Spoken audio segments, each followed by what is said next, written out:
Hey, I'm Cody, and I'm the head of developer and product support at Fedi. As part of the AI for All hackathon, I'm going to go over how to run a core Lightning node out of a REPL by using Sauron, which is an Explora plugin or a core Lightning node. And so we're just going to do kind of a brief overview of what Sauron is and the plugin architecture for core Lightning and why it's really, really useful architecture for running out of a replet specifically. And then we'll go into some ideas about how you might claim a bounty that we're about to post for as part of the hackathon for making a help me plugin for Core Lightning. So in the command line interface, you can use the help me command in order to have a chat with a large language model and have it interact directly with Core Lightning documentation in order to answer your questions. And like even cooler thing would do, because you're running it in the same place the Lightning node is, would for it to be able to read in the log files coming out of Core Lightning in order for to like answer the CLI questions and stuff that you might have. So let's go into this, right? So normally when you want to run a Bitcoin and Lightning node, Lightning is a layer 2 on top of Bitcoin. So it needs to have a Bitcoin node that it's running on top of. But the problem is that to do a Bitcoin node, it takes like 500 gigabytes worth of memory if you're going to do a full node, or like 6 or 7 or 8, depending on what you're doing, gigabytes in order to do a pruned node. And so a pruned node is just what's the current state of the Bitcoin blockchain, right? And so if I wanted to run that in this REPL, I'd very quickly run out of space, right? Because even if I wanted to boost this all the way up to 16 vCPU and 16 gigabytes of RAM, then that's not something that I could hold the whole blockchain with, right? I could actually, well, I could hold the prune node in this one, right? But like, I don't necessarily have to do that. And I don't necessarily want to because I want to use the free tier. And so what I can do is running a Lightning node, except for using the Bitcoin CLI part of it, where it would have to interact with the Bitcoin node, is actually very, very, very lightweight. And so what I can do is I can just route those methods that would have to interact with the Bitcoin node over to a public API, which I can use to get Bitcoin data, and then feed it back in as if it were coming from a Bitcoin node, right? And so the way we're going to do that is with this Sauron plugin. And so Sauron is just like the way that the plugin architecture works for Core Lightning. So let me kind of go into this. Is that when you want to run Core Lightning in REPL, you need to add the Core Lightning Nix package. So that'll just do a Nix build of Core Lightning itself with a bunch of default plugins as part of it. And then the way that Core Lightning is run, which makes it super cool for running in a REPL, is that I can do, I just spin up Sauron right now, you can see it. So, boom.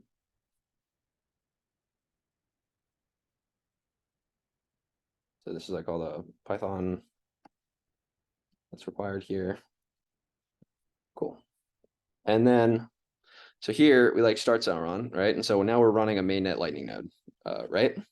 And so I can check what that looks like on the, if I do ps aux, I go find what the PID for it is. It's the Lightning daemon right here. So this is running ps tree. Go check this one out. There we go. Yeah, so if you see here, right, there's this root process, which is the Lightning daemon.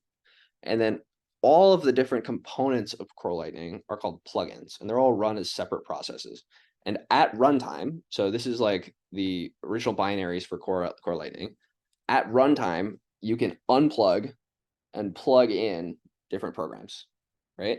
So it works really, really well with Replet's Nix system because you can just get the Core Lightning binary, so do the build off that, and then whatever your program is that you would like to plug into the node, you can do that at runtime. So you don't have to do any build processes, right? You just, once you've started the node up, then you just plug in your program and get it started running alongside it, right? And so here we've got the root Lightning daemon, and then we've got all these sub plugins.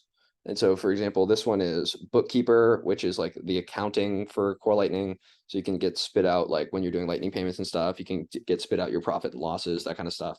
It's got the Pay plugin, which is the way that it does the payment information.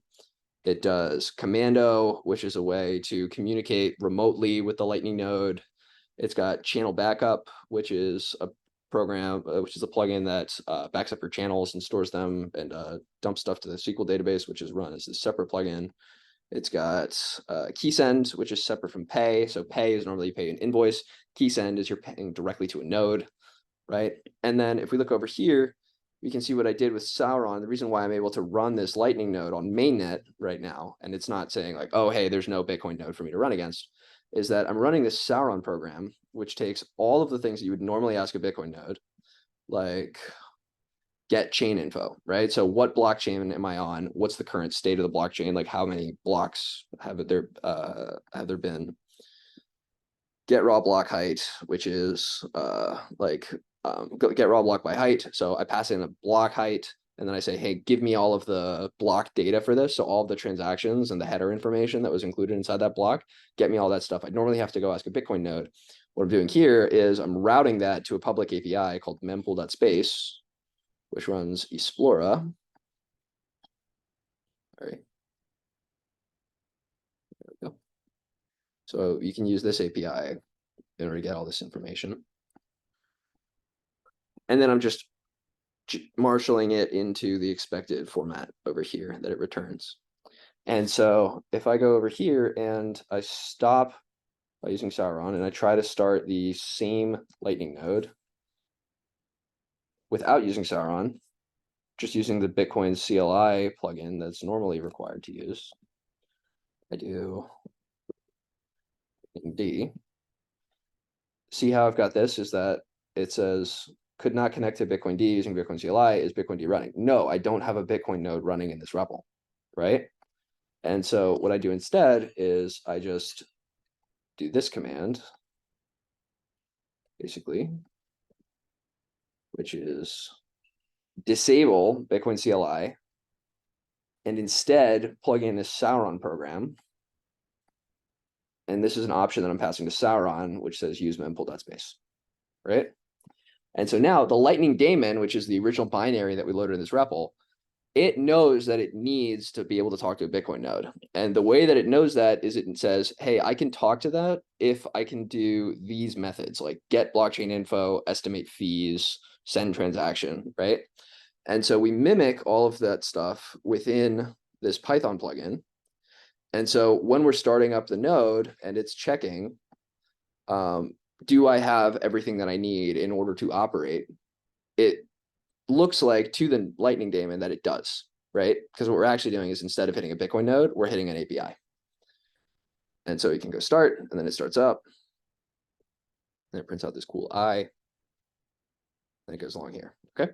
So that kind of gives you an indication of like how the plugin architecture works. And so why did we go all over this? Is because as part of the AI for All hackathon, we're going to be doing Bitcoin and AI projects, right? Is that one of the things you might want to do is be able to write a program which can run alongside a node and get access to the actual node, right? So maybe you want to write something that's like an autonomous node manager, right? So like an agent that can actually operate the Lightning node itself. It can open and close channels. It can manage channel state. It can like look at the Lightning network graph and like make decisions based off of that or whatever.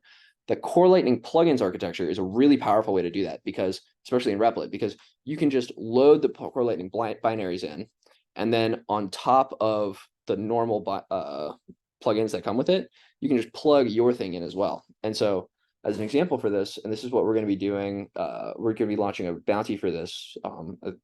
They'll put out the announcement for that after, is that we're going to do a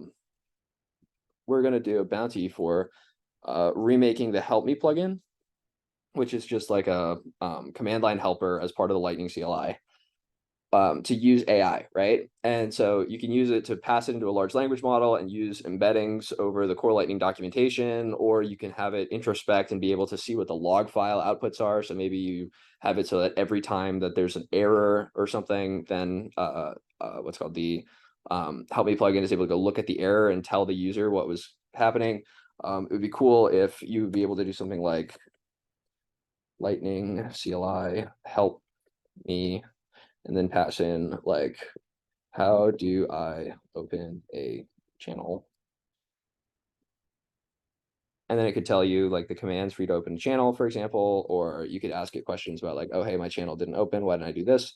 I don't know, stuff like that, right? That's kind of up to your imagination. This is just like a kind of kickoff project for anybody who want to do this. And you'd be eligible for the Bitcoin education track as part of the AI for All hackathon that we're doing, right? So how would you start? Help me here. Is that I would do Lightning D. Sorry, Lightning CLI. And I downloaded a bunch of plugins over here. One of the plugins is Help Me. And so let me just navigate to that folder. Plugins, Help Me, the path. So over here, I do Lightning CLI. I have to pass in the same Lightning dir that I'm using. And so here I should be able to just do help. And this is just, yeah, the Lightning CLI is working, right? Clear. So then I can do Lightning CLI.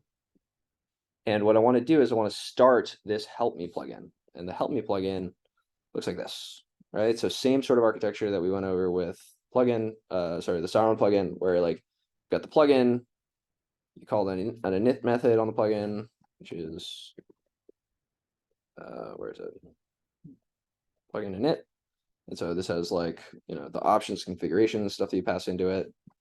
But for this one, it's going to be super simple. You just do plugin start and then pass in the absolute path to your program.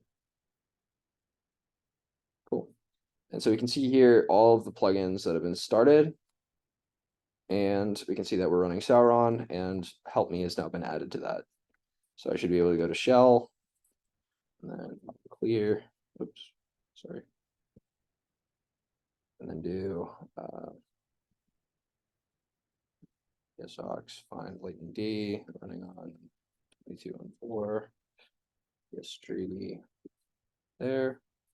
And we can see that there's two plugins running now, right? So there's like the root lightning process. Sauron is running. Now the Help Me plugin is running. And so whoever wants to pick it up, there's going to be a bounty for writing an AI-enabled version of the Help Me plugin.